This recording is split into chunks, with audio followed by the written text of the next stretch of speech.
letting writing simmer just creates a great mental image. And you use that idea when you talk about the incubation effect.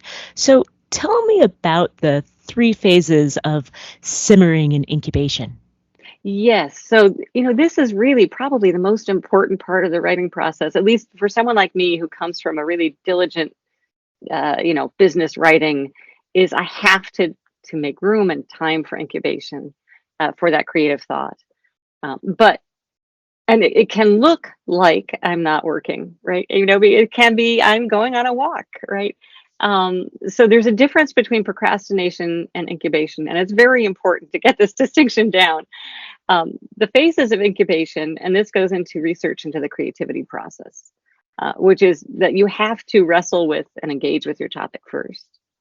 Once you've done that, then you get yourself away from it, usually in a mental state where you're not really focused on the project or maybe anything else, maybe taking a walk, taking a shower, all of those things that we do when great ideas hit us. And then when you get the idea, you actually have to return and assess it and work with it and say, does this fit in and can I do something with it? So incubation is all of three of those things. I mean, to make the incubation happen, you have to delve into the work first. When you procrastinate, you just put off doing the work. You just like, oh yeah, I'm incubating. It's like, no, you're not until you've delved into it. So if there's a project, let's say you've got something you got to write and you're not even really excited about it. It's like, I got to get this thing done. There's two paths. One, you could put it off to the last minute, and this is what we tend to do because we put off stuff we don't enjoy.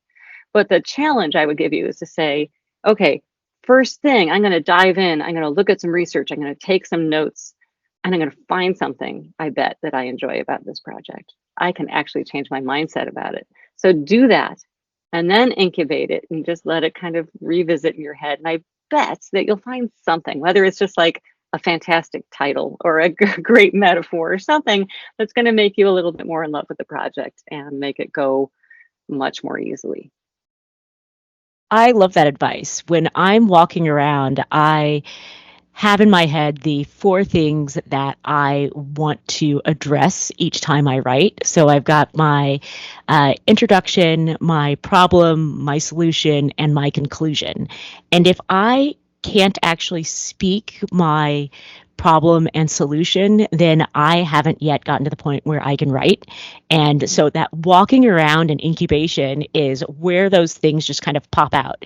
I say Exactly. that, they pop out, I trip over them, I go back and I pick them up. Right. It seems like almost mystical, doesn't it? It's like, oh, thank you, the universe is giving me the ideas, and it's really that you're setting up your brain to work on them. I used to get some of my best ideas for client writing when I was on the rowing machine at the gym. And I thought, well, I can't charge my client for the time I'm spending at the gym. But this is when I really made the breakthrough. And, You so, know, yeah. the clients want the breakthroughs. Thanks for this great advice, Anne.